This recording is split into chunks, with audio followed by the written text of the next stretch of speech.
Welcome back again, talking to head women's soccer coach Lars Anderson. Coach, you've got two matches coming up this week that I know you're anticipating and looking forward to. I wanted to start with the first game. It's Wednesday on the road against a very good Tusculum team, and then your home Peach Belt opener this coming Saturday against Montevallo. Let's talk about Tusculum first. The Lady Pioneers, they're 4-1. They're looking very sharp. They thrashed 8th-ranked St. Leo 4-0 last week. Correct. What do you know about Tusculum, and what do you need to watch out for? Well, we haven't played them for a couple of years, Kevin, but they have a very good coach, a friend of mine, Mike Joy. He always gets the most out of his players. And like you said, they're off to a very good start. They have a forward, and I apologize to her if I get her name wrong, but I think it's Tramika James, and she is actually from Fike, right here in North Carolina, in Wilson, North Carolina, Fike High School, and she is off to a fantastic start. I think she's bagged 5 goals so far this season, and is sort of a Melanie Cobb copy, very athletic, very pacey, very opportunistic, and they really try to get balls in behind your restraining line. They will test your back four. They will test your goalkeeper. They have a lot of interesting, to say the least, set pieces. They really will challenge you. And I mean, we're 0-2 against Tusculum. First time out, we lost 2-0, and then we lost 5-0 the second time we played them. So they certainly have had the upper hand on us. I think this is a great challenge. Go on the road midweek. You have to travel, and you're going to play a tough team like this. I'm really looking forward to this, and I think the players are too. If you don't like this, don't play college sports.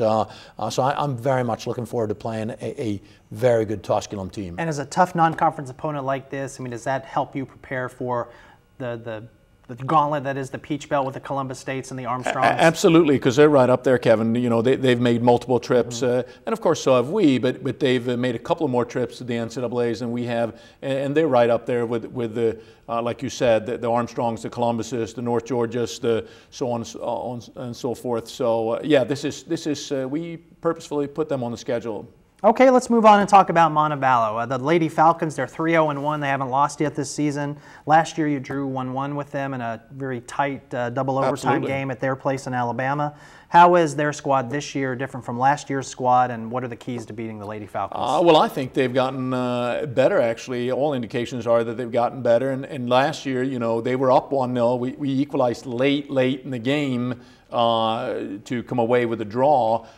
They're always an opponent that they will surprise a couple of people. They always have a big win or two within the conference every year. I have a lot of respect for that Montevallo team. I think they have added a couple of international kids, and I anticipate that being a tough second PBC game. And I look forward to that.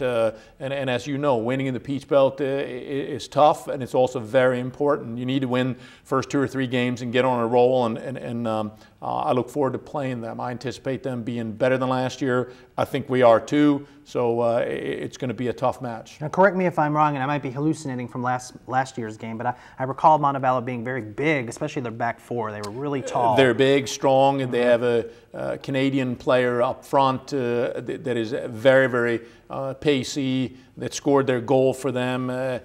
You know, they're a team that very quick in the counterattack. They get the ball forward very quickly.